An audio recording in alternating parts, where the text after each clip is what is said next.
انا اقدر اطلب الاهتمام والتقدير من اي حد في الدنيا. امم يعني انا ممكن اطلب منك انت تهتم بيا او صح. تقدرني او اصحابنا او في الشغل او كده، لكن الطبطبه والحنيه اطلبها من مين؟ حذاري انك انت تجوع شريكك في المنطقه دي. لو حد فينا ما خدش ده يبقى انا كده زي بالظبط كده ايه، حرمته من اساسيات العلاقه. في بعض المجتمعات او بعض الطبقات في المجتمعات بيبقى العلاقات فيها الحدود مش واضحه فيها ومفتوحه بزياده، فتسهل حدوث حاجات زي كده.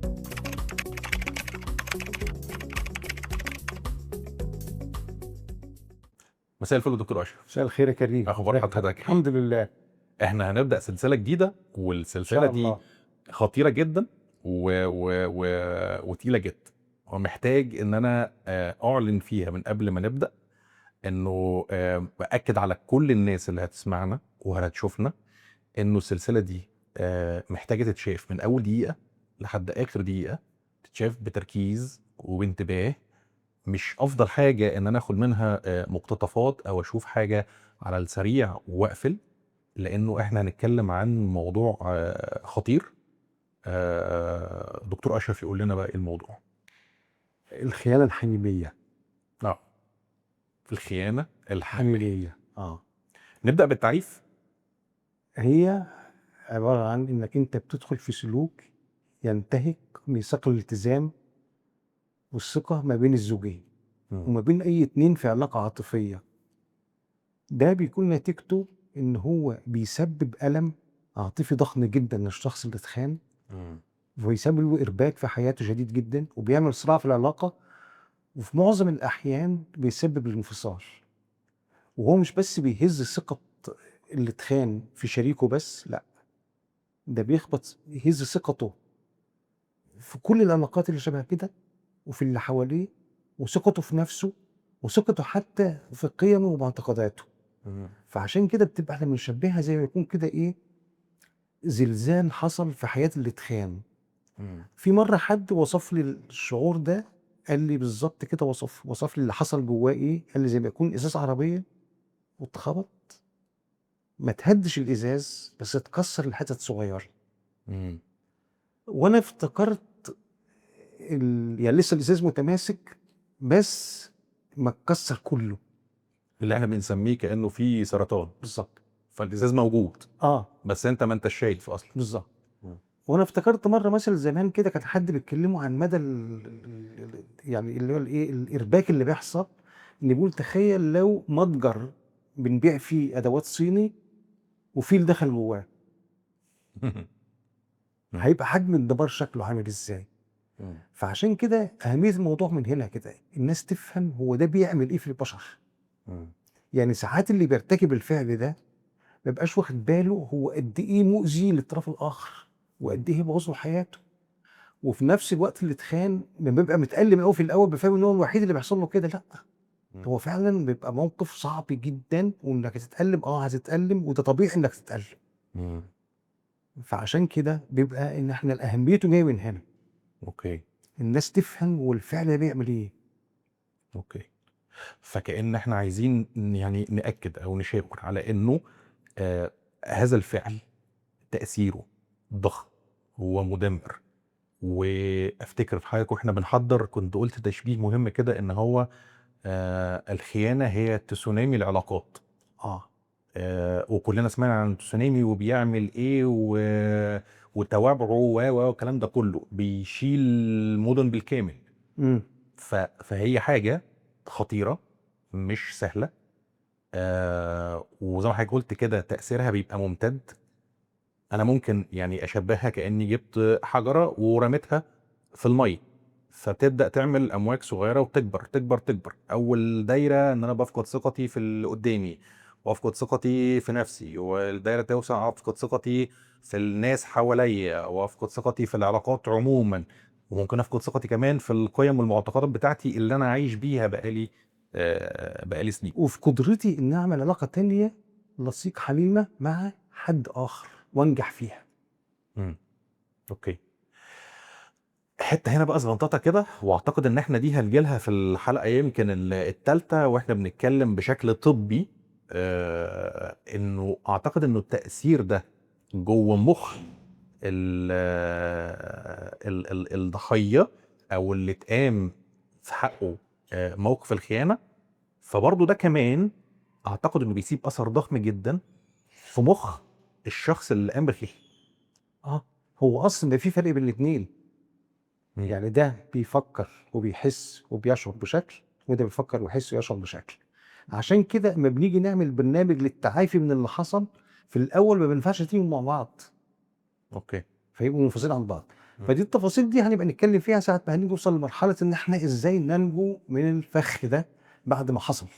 اوكي جميل. يعني بعد ما حصل ازاي نبرأ من اثاره، سواء كملنا في العلاقه او ما كملناش. ده بالنسبه للضحيه. تمام. حلو. طيب نرجع تاني للتعريف عشان الكلام كتير وما ندوهش منه، أأكد بس كمان على جزء مهم في التعريف اللي حضرتك قلته، انه ده بيتم بشكل غير علني او بشكل سري او بشكل خفي، وبيتم اكتشافه إذ فجأة. فعنصر المفاجأة زي ما بيقولوا في حد ذاته بيبقى له أثر ضخم جدا. وفي نوعين، يعني في يعني ايه طريقتين لاكتشافه. مم. يا اما فجأة انا بتصدم بالحقيقة دي قدامي، مم. فجأة بيبقى حط في موقف بشوف الخيانة بعيده، مم.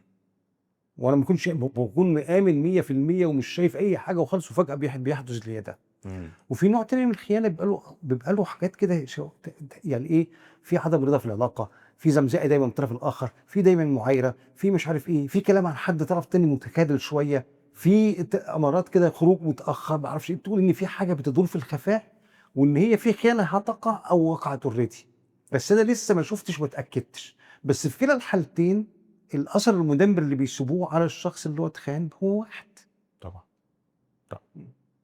طيب ده كده التعريف بتاع الموضوع اللي احنا هنتكلم عنه، والسلسلة اللي احنا اتفقنا ان هي سلسلة مش سهلة، وما ينفعش ان هي تتاخد مجزأة، هي هتتشاف على بعضها. نطلع من التعريف ونروح على ايه؟ نروح اول حاجه انواع الخيانه. مم. يعني الخيانه في نوع اللي هو خيانه عاطفيه، اللي هي بيبقى فيه نوع من العلاقه مع طرف اخر بره علاقه الجواز، مم. بتبقى لسه يعني بيبقى عباره عن تبادل المشاعر، تبادل الافكار، تبادل الرؤى في الحياه عامه. ممكن ساعات بيبقى ان انا مثلا لو عندي مشكله بفضل ان اتكلم مع الطرف الاخر ده عن ما اتكلم فيها الشريك الحقيقي. مم. بيبقى ممكن يكون حتى الشكاوي والحاجه المشهوره قوي ان انا ابتدي اشتكي من البارت من شريكي ده قصاد الاخر ده، وافضل ابين ان انا قد ايه مظلوم في الحياه، وقد ايه انا مش مشبع، وقد ايه انا مش واخد حقي وممكن الطرف الاخر لو متجوز او مرتبط يبادلني نفس الحاجات دي. اوكي. في الاول بتبقى العلاقه بتبتدي ايه بالراحه كده، بيبقى في صداقه، في قرب، في يعني مش امان، بس في كده اللي هو ايه، هنشارك بعض في كل حاجه. مم. تبدا تتطور لحد ما توصل لعلاقه عاطفيه كامله. مم. يبقى في نوع من المشاعر العميقه بالاثنين، ونوع من الارتباط العميق بالاثنين، وتفضيل كل واحد فيهم للاخر. يعني طب انا مفضل ده وعايز اكمل مع ده. اوكي. ممكن تقف عند دي. اوكي. بس ده يعتبر نوع في حد ذاته، نوع ان هي على مستوى عاطفي، اللي هي بنقول عليها اللي ممكن يبقى فيها الانسجام الفكري والشعوري، بالظبط. والقدره على ان انا افضفض عن بعض مشاكلي في علاقتي بشريك الحياه الاساسي. ببقى بلاقي نفسي في العلاقه دي دلوقتي وفرحان بيها ومبسوط بيها، مم. وفي وهج كده فيها يعني مم. الوهاج بتاع انه عاطفي. وان اللي انا هشتكي له ده او الطرف الجديد ده هيبقى عايز يسمعني، هيسمع عايز ويقدر يفهم، ويفهم عايز يقدر. ويطبطب وكل حاجه. مم. مم.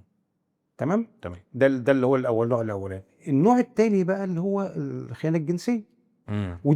ودي ممكن تكون في اعقاب.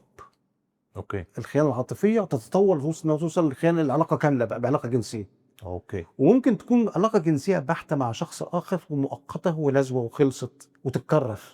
مم. يعني يكون هو طبيعه هذا الشخص ان هو يمارس هذه الخيانات الزوجيه من غير عواطف، مم. هو عايز المنطقه دي.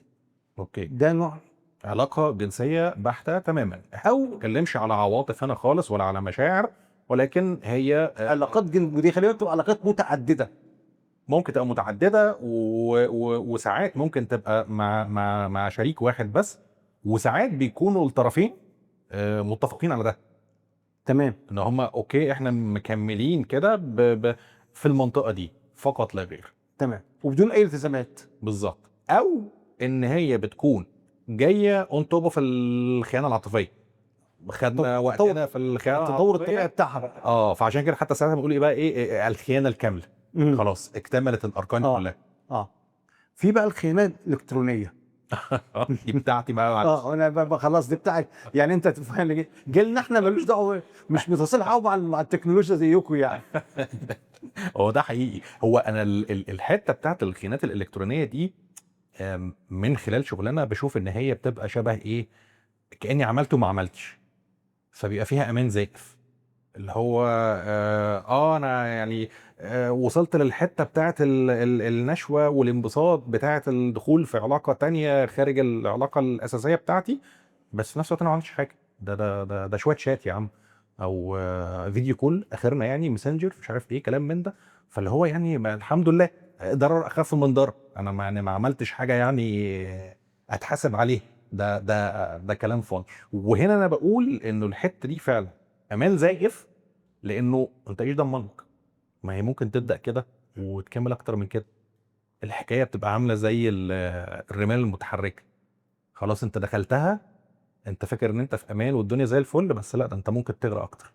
هي كمان مشكلتها مش بس كده في الامان الزائف، مشكلتها في انها لها نفس التاثير على على الشريك بتاعك، سواء اتكلمت في التليفون او قابلته في بره او كده. ما هي نفس هي اللي هو اكتشاف ان انا ما عادش في ثقه وامان في العلاقه.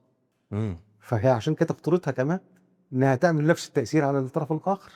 وعشان كده فعلا نقدر نقول ان هي نوع في حد ذاته من انواع الخيانه، لانه هي مشتركه مع كل انواع التانية، انه اثرها على الشخص زي اثر الانواع التانية. يعني اثرها على الشخص او الصدمه اللي بيتعرض فيها الشخص اللي تم في حقه الخيانه، اثر الخيانه العاطفيه زي اثر الخيانه الجنسيه او الخيانه الكامله زي اثر الخيانه الالكترونيه. مفيش فرق. هي تاثيرها حتى، وهرجع اقول تاني ان احنا هنتكلم في ده لاحقا في الجانب الفسيولوجي والتشريحي والبيولوجي، الجانب الطبي في المخ، هي تاثيرها واحد. لان هو في النهايه هي خبطت منطقه الثقه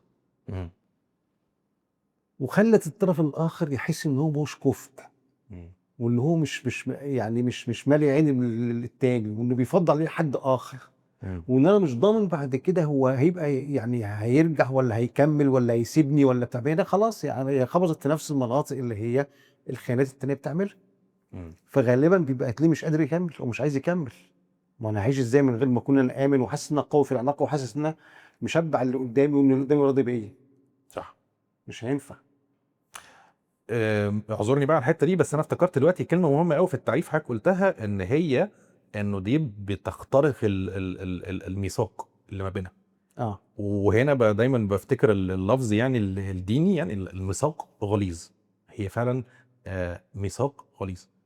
وده اعتقد موجود حتى يعني مش بس كلفظ مثلا قرآني، لا حتى في المسيحيه وفي اليهوديه علاقه الجواز دي بالعكس دونا عن اي علاقه تانية هي ليها حسابات مختلفه. طبعا يعني اكيد يعني. النوع الرابع بقى اللي هو الخيانات الصغيره. يعني اللي هو احنا هقول لك الخيانات الصغيره دي ما بتبقاش خيانه بالمعنى المفهوم بخيانه بجد، بس بتبقى افعال لم ترتقي لمستوى الخيانه، بس افعال مش عاديه. اوكي. يعني عارف لما يكون زي ما يكون في خط كده، احنا عمالين نروح عند الخط ونرجع، نروح عند الخط ونرجع. يعني ايه، مش ما اخترقناش الخط وما اعلناش لا ليا لا قدام نفسي ولا قدام الاخر، بس عمالين يعني ايه نمشي جنبه كده، نلعب حواليه. بالظبط. خطورته ان هو بيفتح الباب لما هو ابعد. وان الواحد صعب، انا يعني دايما لما انا اكون انا مثلا ضعيف في حاجه يستحسن ما اقربش منها. اوكي. لان لو قربت هقع. لا انا مش بس بقرب بقى، انا بقرب وبعمل علاقات مش معلنه، يعني مش معلنه ما بيننا وبينه، بتقوي حاجات جوايا، وببتدي اشعر بمشاعر. فانا مش هقدر احكم نفسي عند الخط ده. ما اقدرش احكم نفسي عنده كتير يعني. يعني زي ما اكون كده وانا في رمضان صايم وعمال افتح التلاجه وابص جواها. هصبر على بشكل بقى الميه الساقعه والاكل اللي مش عارف ايه وريحه المطبخ اللي قاعد فيه والاكل، فهصبر على لحد امتى؟ اوكي. انا مش معنى هو ضامن ابقى من القوه ان انا رجلي ما تتزحلقش. مم. ولو انا بالقوه دي، طب اللي قدامي ممكن ما يبقاش بالقوه دي. صح. فلو هو اتزحلق، هو هيزحلقني معاه. وهو بيتزحلق كده هيمسك فيا فهروح معاه.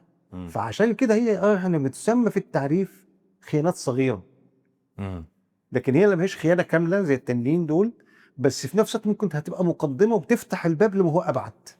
ممكن نسميها مقدمات الخيانة مثلا الغير مضمونة، اه اللي هيروح يلعب هناك. السلوكيات اللي هي بتبقى مش خيانه كامله، بس ممكن تفتح الباب لما هو ابعد. اوكي، اللي هو رايح يلعب هناك مش ضامن يرجع، طبعا. وفاكر ان هو كده تمام وفي الامان. لا، مفيش حد كبير على الحته دي خالص. يعني اي حد يتصور انه ممكن يلعب اللعبه دي ويكمل فيها ويحتفظ بنفسه بمنأى عن الوقوع في الخطأ، لا يبقى مش ما احترمش ينفعش. ضعفه. طبعا. طبعا احنا ضعاف اصلا، جدا. وبالذات لو احنا كمان عندنا مشاكل في علاقتنا الاساسيه. في ضغوط. بالظبط. ودي حته يعني ما اعرفش احنا هنتكلم فيها امتى، حضرتك اللي هتقول لنا، بس كاني برضو عايز واحنا بنتكلم في نسميها ايه، في تفسير الخيانه مش تبريرها، في تفسير نشوء علاقات تانية خارج الاطار بتاع العلاقه بتاعه الجواز الاساسيه، انه في اصلا ضغوط بتاعه الحياه الطبيعيه بتاعه الجواز وفي الضغوط اللي هي الغير عاديه اللي مش شرط تحصل في الجواز. التقسيمه دي اعتقد ان احنا اتكلمنا فيها واحنا بنحضر. ما هي الخيانه عرض لمشاكل اعمق موجوده جوه العلاقه بين الاثنين، وجوه الشخصيه نفسها بتاعت الخاين، وفي كمان في اللي هو التجارب النفسيه المبكره اللي هتخلي بعد كده قدرته على ان هو يعمل علاقه ملتزمه طويله الامد صعبه. اوكي. فهي لها جذور، هي مش مجرد فعل يعني مش مجرد فعل في دقيقه بيحصل وخلص او حاجه فجاه، لا. ده في مقدمات له، وفي حاجات بتطلع منه اللي هي الفعل نفسه في العلاقه بين الاثنين اللي هم الزوج والزوجه او الحبيب والحبيبه او المرتبطين يعني. وفي كمان في نوع شخصيته الطرف الاخر مش دعوه بيه. اوكي. وفي حاجه ثالثه اللي هو بيبقى ممكن يكون نقول مثلا هو مش هيبقى ضحيه، بس يبقى ما كانش بايده قوي، ان في علاقات خبراته المبكره في الحاجات النفسيه خلت عنده انواع من يعني ما عندوش قدرات ان هو يستمر في علاقه طويله الامد ويلتزم بيها ويبقى ايه يكمل. زي ما احنا اتعلمنا زمان في اول شغلنا انه القدره اصلا على الدخول في علاقه مع شريك حياه من الجنس الاخر لمدى زمني طويل، فده في حد ذاته ده النضج اللي احنا بندور عليه، وانه عدم قدرتي على ان انا اعمل ده فده يشاور انه لا، في مشاكل ممكن تكون ليها علاقه بيا انا شخصيا قبل ما تكون ليها علاقه بالعلاقه هو ثلاث انواع من المشاكل، هم الثلاثه كده اللي هم ما بين الاثنين، واحد سماته هو نفسه او حاجه في خبراته الاساسيه في الحياه والنفسيه اللي بتاثر على مشاعره وافكاره وسلوكياته وقدراته على انه يعمل علاقات ممتده. العلاقه الممتده دي على فكره امتحان صعب في الحياه جدا. انا مش هقدر اقول جدا دي علشان لا جدا، هنرجع نقول تاني جدا. انا هقول جدا. لا هقول جدا ليه؟ لانه انا برضه هفتكر هنا حاجه كنا قلناها في السلسله الاولانيه واحنا بنتكلم على الجواز، انه العلاقه بتاعه الجواز هي تتميز عن اي علاقه تانية في الدنيا انه هي علاقه فيها او مبنيه اصلا على حريه اختيار. وده مش موجود في العلاقات التانية القويه. يعني علاقاتنا القويه اللي هي صله الدم مع الاب مع الابن مع الاخت مع الام، احنا ما بنختارهاش وبتبقى علاقات قويه جدا ومتجذره جواه. الجواز لا، ده انت اللي بتختار. ما هو بس كده كمان، هو بس انا مش عايز ازعل حبيباتنا يعني ان احنا بنقول جدا دي بس بيكون عيب علينا، لا ده احنا بنعملها ومبسوطين قوي ومكملين لا طبعا، لا دي ما فيش فيها خلاف يعني. يعني احنا محتاجينها. انا بتكلم على قد قدراتي. لا احنا محتاجينهم طبعا. لا ومستمتعين بالعلاقه الممتده. اكيد امال ايه. اكيد جدا. جدا برضه. اول حاجه بقى في اللي هي الجذور دي بتاعت الحاجه دي اللي هي الحاجات مثلا ايه، عدم الاشباع العاطفي. يكون في انفصال عاطفي بين الاثنين، فالواحد فينا بيحس انه مش مشبع عاطفيا ومش مهتم بيه وماليش مسموع وماليش متشاف وماليش مرضي. ده بيخليني طول الوقت مقلق وحته عندي زي ما يكون كده حته اتعرض جوايا ومحتاجه انها تتغطى تاني، يا اما تتغطى من داخل مؤسسه الجواز، يا اما هيبقى في معاناه شديده وقد تكون دافع انه يغطيها باي شكل غلط، يا اما هو هيدور بنفسه بقى على اشباعها، يا اما هيحصل نوع من الغوايه له، اوكي. ان يكون في سكتي الحد ده بدا يشبعني في الحته دي، فغالبا ما انا ممكن ايه اضعف اميل.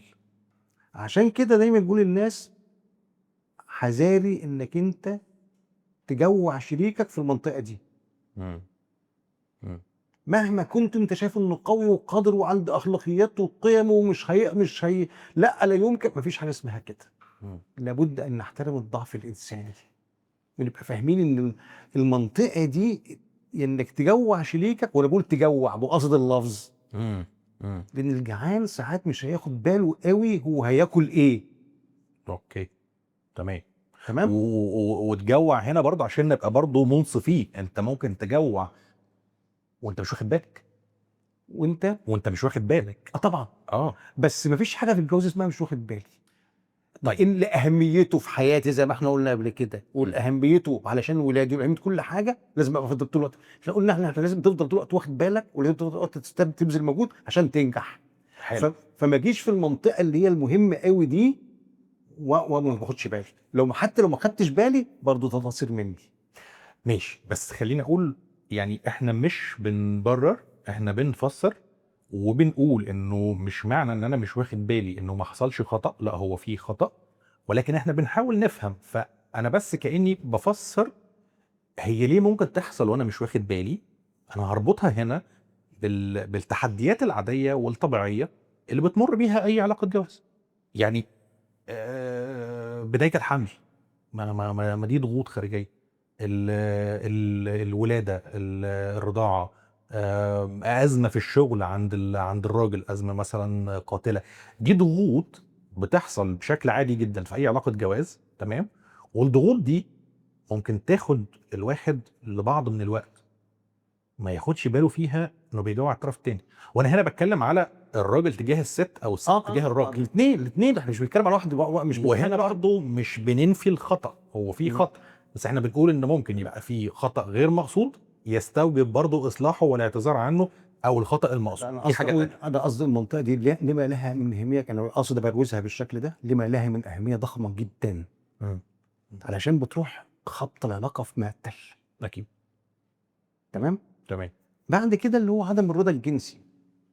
الايه؟ عدم الرضا في العلاقه الجنسيه. اوكي تمام. يا اما ان انا رغباتنا متفاوته، او ان احنا مش قادرين يعني نشبع بعض في المنطقه دي. وساعات بيبقى برضه في حته مهمه قوي اللي هي فكره ان هي الجنس في الجواز غير الجنس التاني.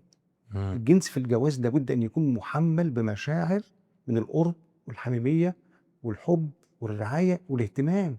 يعني مش مجرد لحظه متعه وبتخلص.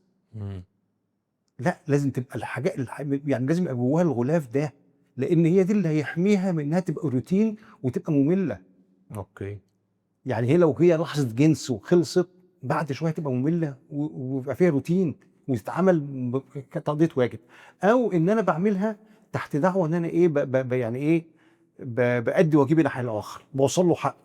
اول ما انا ابتدي اتعامل معاها انها حق للتاني وانا بوصله له علشان ما يبقاش ملام، يبقى كده دخلنا في دايره الروتين ودايره الملل ودايره عدم الاشباع.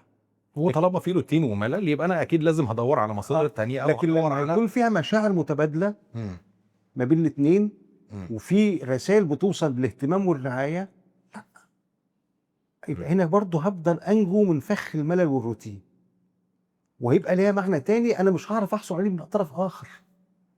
اوكي. فدي بتحمي من ان انا انزلق للمنطقه دي مع حد تاني مهما كان التاني ده جماله بقى وقدراته او. حلو. طيب عايز ارجع تاني لعنوان النقطه دي نصا كده، حضرتك قلت عليها ايه؟ النقطه التانية دي اللي هي تفاوت الرغبه، تفاوت الرغبه بين الطرفين.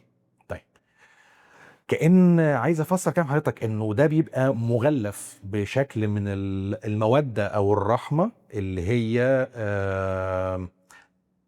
تصورنا عن العلاقه الجنسيه، خصوصا لو لينا تجارب قبل كده، او فكره مش عارف بدري ان انا اقول الكلام ده ولا لا، بس لو فكره البورن او الافلام الاباحيه او الكلام ده بتدي تصورات غير الواقع تماما وغير الحقيقه تماما. فكأن من المهم ان احنا ندرك انه الواقع مش هيبقى مثالي. هي دي بالظبط.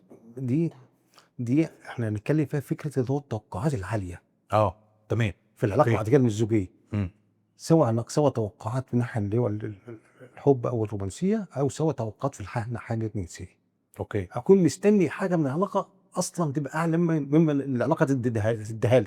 مم. مم. تمام. بما انك انت فتحتها فنتكلم فيها.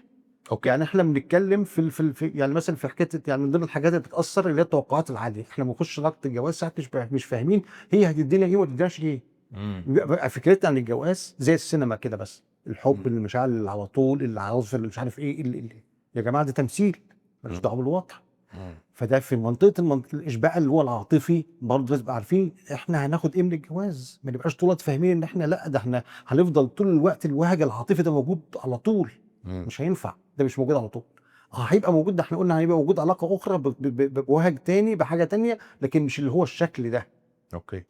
في نفس الوقت برضو اللي هو التاني فكره اللي هو الايه البورن فيديوز او فيلم، ده اللي هو ده جنس برضه مش طبيعي، ده مش عادي.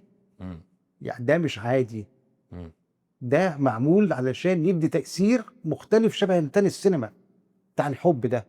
فعشان كده حتى الناس الاكترز دول اللي بيشتغلوا في الصناعه دي، لما بيجوا بيعملوا لهم انترفيوز وبيتكلموا عن علاقاتهم، وبعض فيهم ناس كتير متجوزين على فكره، وبيتكلموا عن علاقاتهم مفيش فيها ده خالص، مم. مفيش فيها المنظر ده. مم. فعشان كده ساعات الناس بتاخد ده، بتفتكر ان الجنس كده. ده هو ده لا لا ده الشكل الطبيعي. فعشان كده يمكن يحبط ويفكر بقى انه يدور على ده في حد مع حد تاني. مم. زي ما يحبط كده في موضوع الرومانسيه بيحبط في ده، ويفكر ان هو ممكن يكون لا، ده البارتنر بتاعه هو اللي مش كفء، او مش قادر يوصل لمستواه. لا خالص. هنا انا فاكر واحنا بنتكلم كنا خدنا بالنا من نقطه كده مهمه، انه في المنطقه دي بالذات فكره ال الاشباع الجنسي المثالي اللي احنا اتفقنا انه ما بيحصلش، او انه مش شرط دائما وابدا انه يحصل في كل علاقه بتحصل. تمام. او في كل مره يحصل فيها العلاقه الحميمه يعني. فكنا خدنا بالنا انه في المرات واللي وارد انها تحصل كتير ان ما يحصلش هذا الشكل المثالي من الاشباع، فتقدير الطرفين لبعض في الحالة دي، تقديرهم لهذا النقص، غالبا هو ده اللي بيكمل العلاقة وبيقويها بالحتة بتاعت المودة والرحمة، وان انا لما اشوف فيك او في عينيك ان انت قدرت مثلا ان انا مش في احسن احوالي، او انت كمان تشوف في عينيا ان انا قدرت ان انت مش في احسن احوالك، ده بيقوي العلاقة طبعا مش بيضعفها. طبعا. ما هو يعني بص اقول لك على حاجه زي بالظبط كده، ما تكون مثلا واحده عايزه من جوز من جوزها فلوس، وقال لها ما معيش من دلوقتي، فتقول له ولا يهمك فداك. يعيش بالظبط كده. او اروح البيت الاقيها مثلا ما طبختش عشان كانت مشغوله او كانت تعبانه، فاقول لها بص هنجيب اي حاجه، ما هناكل اي حاجه، بالظبط. اهم حاجه انك انت تشتريها. ان انا في لحظه انا عارف انك انت ما اديتش دورك كمان باهي، في اللحظه دي انا سندتك ودعمتك وقلت لك انت عندي اغلى من اي حاجه. بالظبط. عشان كده احنا لما كنا بنقول على الاختلاف ما بين الجنس العادي والجنس اللي هو بره مؤسسه الجواز، ان بتاع مؤسسه الجواز لابد ان يكون فيه رسائل من المشاعر القويه جدا، من الطبطبه، من الاهتمام، من انك انت عندي مهم، ده بيوصل جوه العلاقه. بالظبط. عشان كده بيختلف، ده اللي يحميه من الروتين والملل. من الحاجات التانية برضو اللي ممكن تبقى لها من ضمن الجذور بتاعه الخيانه، اللي هي الداينامكس ما بين الطرفين. في طرف بيحس ان هو بالعلاقه بالفوقيه. اوكي. لما يكون في طرف في العلاقه اقوى من التاني، والقوه دي واضحه قوي، وبالذات لو الست اقوى. القوه دي ممكن تكون على مستوى الماده، على مستوى البوزيشن بتاعها، على مستوى النجاح، على مستوى الشخصيه والقوه والقدره على التعامل. ففي طرف بيحس ان هو اقل. الاقل ده ما بقاش مصدق ان هو هيبقى مالي عين التاني، ويبقى طول الوقت مزنوق في فكره ان انا عايز اثبت نفسي ومش قادر، لان التاني امكانياته اكتر. واكبر، فهبقى شاكك ان انا هو ده يكمل معايا. فممكن جدا ابتدي ادور على حد يبقى زي ما كده ايه، ان هو يعني يتمني بشكل احسن شويه، احس معاه بنفسي اكتر شويه، ان انا كفء، ان انا قوي، ان انا قادر، ان انا الكلام ده كله. فممكن ادور على حد كده ويقع في كده حد كده بالصدفه. مم. تمام. وفي نفس الوقت الطرف القوي ده ممكن بعد شويه يبتدي يشوف التاني انه اقل منه، فما يبقاش حاجب ايه، مش متمنه صح بقى، وعايز حد يبقى ايه قصادي. مش شايفه على مستوى الحدث. بالظبط. مم. فبالتالي برضه ممكن يقع فيه حد تاني يعجب بيه اكتر، من قدراته اكتر، فيحصل من هنا بقى ايه، فكره دخول الخيانه في المنطقه. مم. مم. دي اول حاجه. الحاجه التانيه اللي هي الاهمال او عدم الاهتمام بالطرف ده، ان انا ما بقاش مراعيه قوي، واخد بالي منه قوي، ومشبهه قوي، وعايز اخليه دايما طول الوقت حاسس ان هو في علاقه ناجحه، وان هو متشاف فيها بجد، علاقة مشبعة. علاقه مشبعه. مم. ودايما احنا لما بنتجوز بيبقى عايزين حاجات من الطرف الاخر. طبعا. الراجل بيبقى عايز حاجات والست بتبقى عايزه حاجات. مم. اهم حاجه الراجل عايزها من الست اللي هي فكره ان هي الطبطبه، الحنيه، الاهتمام العاطفي بيه، تشجيعه كده. مم. والعكس بالنسبه لكم، الست بقى بتحب تحتاج ايه؟ تحتاج انها تكون سند وامان. مم. لو حد فينا ما خدش ده، يبقى انا كده زي بالظبط كده ايه، حرمته من اساسيات العلاقه، اوكي. وحطيته على فكره ان هو يدور بره. حطيته على بداية الطريق. اه. مم. لان انا هو انا بشتغل عشان اجيب فلوس، مم. ما جبتش فلوس اكيد هغير شغلي. مم. فأنا بس هنا برضو خلي بالنا، عايز اقول بس ان هو ايه، عشان برضو ال الكلام ما يتمش اجتزائه. هو انا قلت دلوقتي انه اتحط على بداية الطريق، بس نبقى واخدين بالنا انه مش لازم هو بس الطريق، ما في طرق تانية. يعني كأنه ده مفترق طريق وانا هختار.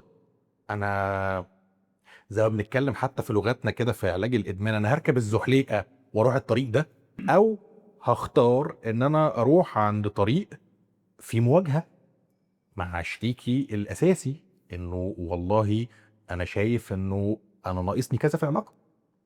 ودي حته مهمه، يعني انا بس عايز يعني ما نغفلش ده واحنا بنتكلم، علشان ما تبقاش الحكايه كأن هي مبرر. ما انا ما لقيتش كده، فده ده الدكاتره بيقولوا والعلم بيقول ان انا خلاص بقى اروح هنا. لا، انا مش قصدي مبرر، انا قصدي ما نحطش بعض في امتحانات صعبه. امم.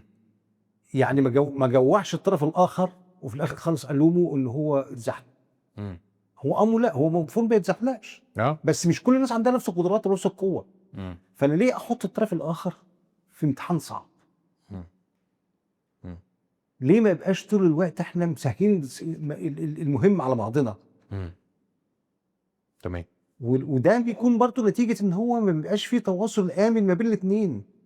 اه. ان ما هو ده من ضمن الحاجات الداينامكس الموجوده، ان مفيش تواصل ما بيننا احنا الاثنين. ان انا مش ضامن ان انا لو قلت والله انا ناقصني كذا انه ده هيتم استقباله بشكل فعال. بالظبط. انه يعني ممكن الشخص اللي قدامي ياخدها بشكل دفاعي، والله ماشي انت عندك حق بس اصل انا كذا وكذا وكذا وكذا، او مشغول او تعبان او او مش عندك حق، ما عندكش اصلا حق، انت منتشف اللي بعمله لك امم. وانا ما اطلعش غلطان. امم. فده بروح انا زقه بقى، انا اللي بزقه بقى يكمل في السكه. اوكي.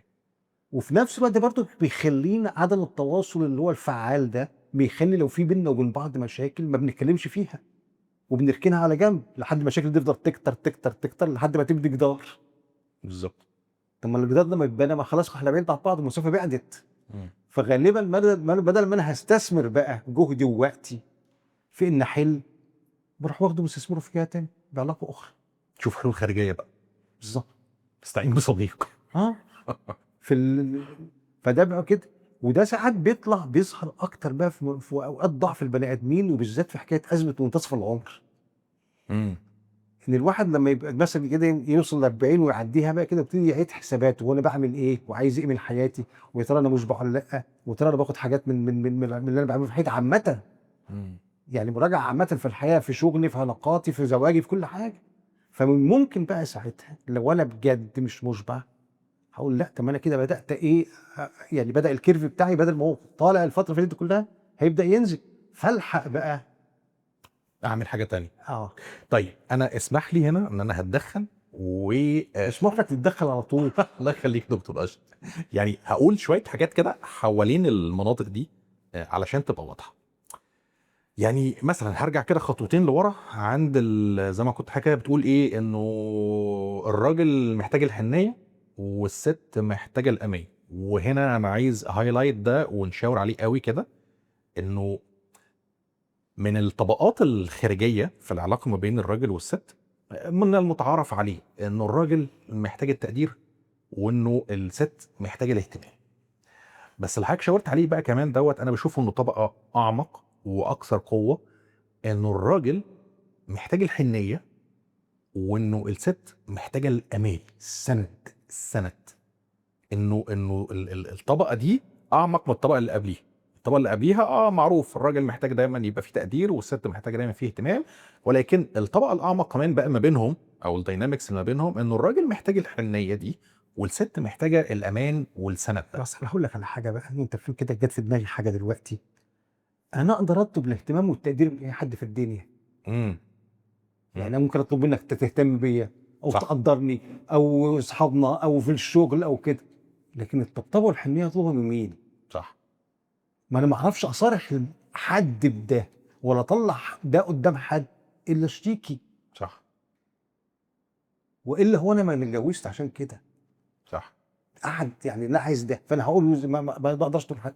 السند لما تبقى حد مهم، الست مثلا ممكن تكون منصب مهم جدا، ممكن تكون بتبقى ماديا كويسه جدا، ممكن تكون شخص قوي الشخص في كل حاجه، بس طول الوقت الست محتاجه السند. هتطلبه من مين غير من ده اللي اقدر اكشف قدامه نقطه ضعفي واحتياجي الشديد للمنطقه دي واعريها قدامه. وانا مطمن بالظبط، عشان عليها كده وانا ما عنديش اي مشكله. انا متفق معاك جدا، هي منطقه عميقه مم. ولازم تتشبع. طيب دي حاجه من الحاجات اللي حبيت ان انا اقف عندها واوضحها. الحاجه التانية برضو اللي احب اقف عندها ونوضحها دايما طول الكلام ونذكر بيها، انه احنا كل كلامنا بينطبق على الطرفين. احنا مش بنتكلم عن الراجل بس ولا بنتكلم على الست بس، احنا بنتكلم عن الشريكين. ان كل ما هو حق لاحد الاطراف فهو حق للطرف التاني، وان كل ما هو واجب للطرف التاني فهو واجب برضه على الطرف الاولاني، علشان الرساله توصل للناس بشكل واضح وبشكل متزن. احنا بنتكلم على الطرفين، الراجل والست. هي اصلا علاقه شراكه، بالظبط. مفيش حاجه اسمها ان واحد هيشتغل والتاني هيتفرج عليه، مم. او مفيش حاجه اسمها ان ساعه الفشل مفيش حد هيشيل مسؤوليته لوحده. بالظبط، هي حاجه مشتركه. اه في بقى نوع من الخيانات اللي هي بنسميها الخيانه الانتقاميه. مم. الخيانه الانتقاميه دي بقى غالبا فيها تحتها بيندرج تحتها نوعين. اه. النوع الاولاني هو مش انت ما شبعتنيش وجوعتني واهملتني وما خدتش بالك مني وما عملتليش اللي المفروض يتعمل لي وسبتني كده، فانا هعرف حد تاني يشبع المنطقه دي. مم. هاخد حقك وهوجعك. اه انت وجعتني. صح، وحسسيني بمشاعر سلبيه كتير. مم. او انك انت خنتني فانا هدوقك من نفس الكاس. مم. مش انت استهنت بيا وسبتني ورحت عملت علاقه مع حد تاني ومن ورايا وخدعتني، طب ماشي تمام. مم. ساعات بقى ما بيصرحوش بعض ان في خيانه، ساعات لما الطرف الاخر بحث بيعرف ان في خيانه حصلت ما بيقولش، مم. يسيبه كده على عماه. بس انا هوجعك ووصلك ان عملت كده، يعني انا هعرفك انت ما تعرفش ان انا عارف. مم. لا انا هعمل وهعرفك ان انا عرفت، مش ان انا عرفت، هعرفك ان انا عملت ده فيك مم. عشان تبقى وجعك كامل. مم. يعني انت زي ما انا اتوجعت وجع كامل فانا كمان هوجعك انت. ما هو انت لو انت عرفت ان انا عارف مم. وعملت كده قلت واحده وواحده، لا ده انت تبقى محتاس. انا هو ما يعرفش ان انا عملت كده، بيعمل كده فيا ليه؟ فعايشك نفس التجربه باولها من اخر كامله. ده اللي بيسموه الخيانه الانتقاميه. مم. ده يعني نقدر نقول عليه نوع لوحده زي ما كنا بنتكلم على انواع في الاول. لا هو ده في نوع جديد او نوع يعني مش جديد طبعا، هو ده هو الانسان من يوم ما اتخلق، بس نوع فعلا يخوف. اه خيانه انتقاميه. اه في كمان ساعات بقى اللي هو البيئه اللي حوالينا بقى، مم. ان هي ممكن تكون بيئه ممكن مش تشجع بس تسهل. مم. حدوث ده. في بعض المجتمعات او بعض الطبقات في المجتمعات بيبقى العلاقات فيها الحدود مش واضحه فيها ومفتوحه بزياده، فتسهل حدوث حاجات زي كده. في بعض برضو المواقف في الحياه وبالذات في الشغل اللي بيبقى فيه فترات طويله ان هم يتعاملوا مع بعض ويتعرضوا لمواقف صعبه مع بعض ويتحط تحت ضغوط مع بعض، ساعات بتنشأ بعض العلاقات، ودي مبقاش قاصدين على فكره، بس هي الظروف بتروح مهيئه لده، بتروح بيسهلها حدوث حاجه زي كده. حقيقي. فهنا برضو لازم نبقى واخدين بالنا من يعني الناس اللي هم شغلاتهم كده لازم يبقى برضو واخد باله صح ان لا السكه دي جايز تزقني على حاجه ممكن اكون انا مش عايزها، لكن لو هو عايز بقى لا خلاص بقى هيدور هنا او هنا او هنا او هنا. طيب يعني كأن عايزين نقول هنا انه في بعض المناطق الحياتيه او الاجتماعيه او البيئيه ليها واقع خاص او ليها ظروف خاصه، فكأن البني ادم اللي هو قدر ليه او ان هو في هذا المكان البيئي او الاجتماعي او المهني او كذا، هو محتاج انه يبقى واعي كويس قوي ان هو محتاج انه يبقى على مستوى الحدث بتاع البيئه اللي هو موجود فيها دي. فكره ان انا ابقى واعي للتحدي اللي انا موجود فيه، يعني اللي حتى لو هناخدها احنا كده في تخصصاتنا احنا مثلا كدكاتره، اللي هيشتغل في الطوارئ هو محتاج يبقى عارف انه شغل الطوارئ له طبيعه خاصه، واللي هيشتغل دكتور نساء فهو برضو لازم يبقى عارف ان هي ليها طبيعه خاصه، اللي هيشتغل جراحه، اللي هيشتغل رمد، اللي هيشتغل كذا، كل بيئه من دول وانا مش قصدي اضيقها هنا على قد التخصصات بتاعتنا بس عشان يعني المهنه احنا عارفينه يعني فكل مهنه من دول او كل شكل من ده محتاج ان انا ابقى فاهم كويس قوي طبيعته الخاصه، وان انا اكون على مستوى الحدث مع الطبيعه الخاصه دي عشان اقدر اتعامل، ما انزلقش في مناطق وانا مش مدرك انه ده بيحصل. طيب اخر حاجه بقى في الجذور بتاعه الخيانه اللي هي التجارب النفسيه السابقه. التجارب النفسيه السابقه بمعنى ايه؟ ان احنا نشأتنا واحنا صغيرين ونوع التعاملات اللي احنا تعاملناها في بعض الحاجات كده اللي هي السابقه هنا المقصود بيها المبكره. طبعا مش السابقه في علاقات عاطفيه قبل كده، وساعات بتبقى كده برضه. بس اقصد اقول ان هي لا الكلام عليها دي بقى الاساس بقى خالص من مبكره جدا اللي هو في ايام الطفوله والاهتمام بينا وكده. بعض الحاجات اللي انواع التعلق بتاعنا دي اللي هتأثر على افكارنا ومشاعرنا وسلوكياتنا وقدراتنا ان احنا نعمل علاقات طويله الامد. يعني في انواع من التعلق بتبقى انواع، في التعلق الامن ده كويس، ده يقدر يبقى ماشي حياتي صح وكل حاجه تمام. في التعلق بقى اللي هو المرضي بقى شويه، في التعلق القلق او التعلق التجنبي او التعلق المتردد. التعلق القلق ده اللي هو ايه؟ مش مصدق يعني الرسائل اللي وصلت وهو صغير ان هو ما هوش كفء يبقى فيه الكفايه انه يتحب، او ان انا ابقى يعني ارى هفضل معاه في العلاقه. بالظبط. انا ممكن في لحظه طول الوقت يبقى حاسس ان هو ممكن يترك في اي لحظه لان انا مش شخص مش جيد. فبيفضل ده بيروح عامل ايه بقى؟ بيخليه طول الوقت في كده يزن على الطرف اللي هو الاساسي ده، عايز يطمن عايز يطمن عايز يطمن عايز يطمن، والطرف الثاني ممكن يزهق. دي اثبات ودليل ان انت موجود مش هتمشي بالظبط. فساعات الطرف الثاني يزهق وبعدين يروح سايبه بجد، او ان هو مهما طمنه ما يطمنش فيروح مدور على حد تاني يخليه كده زي ما يكون ستيبت عشان ده لو سابني ابقى معاه. اوكي، في بلان بي موجود. بالظبط. في بعد كده التجنبي ده اللي هو ايه؟ انا مهما طلبت مش حدش يعبرني ومحدش يديني حاجه، فخليني مع نفسي. بص فهبقى اعمل مسافه بيني وبين الناس، فغالبا بقى ساعتها العلاقه طويله الامد دي ما تدفعنيش. انا عايز اللي هي العلاقات الصغيره اللي مفيش فيها قرب قوي ولا حميميه قوي ولا حاجه قوي، لا دي كده حاجات كده تشمبع كده يعني مؤقتا كده سناكس تقضي الحكايه. فهي عمرها ما هتشبع او عمرها ما هتبقى علاقه مشبعه، بس هتقضي الدنيا. بالظبط. هتعدي هتلهيني، هتخليني اكمل، هتعدي ده هتعدي الزنقه دي. فكأن عايزين نقول ان الخبرات المبكره في شكل العلاقات تحديدا اللي هي العلاقه او التعلق باللي هم اللي بيسموهم اللي هم الناس اللي بيقدموا لهم الرعايه في الاول خالص، اب اخوات مدرسين قرايب بتاع اللي هو الرسائل اللي بتوصل لي وانا طفل منهم. فالنوع بتاع التعلق اللي هو التجنبي او القلق، نبقى فاهمين انه ده هيواجه مشكله في انه يعرف يعمل علاقه طويله الامد وصحيه مع حد اخر. بالظبط. فعشان كده احنا بننبه الناس يا جماعه لما تيجوا تتعاملوا مع اطفالكم او اولادكم او كده، لازم تبقوا واخدين بالكم ان ده اللي هنحطه دلوقتي ده هيكمل معاه فتره طويله، ممكن يأذيه بعد كده قدام. فمن هنا فعلا بنتكلم، يعني انا يعني لما كنا بنتناقش كده ونقول جذور الخيانه وبذور الخيانه، هي فعلا كده، هو في فعلا بذور تمام من زمان قوي مبكره، والبذور دي بيبقى ليها جذور وبعد كده بتتطور معانا بتكمل معانا واحنا مش شايفين، واحنا مش واخدين بالنا. يعني انا مفيش حد فينا ولا في حد فينا عارف انا مثلا هو انا نمط تعلقي ايه، قلق ولا متجنب ولا متردد ولا مش عارف ايه ولا امن، ما حدش فينا يعرف، بس لما بتحط في الموقف بنعرف.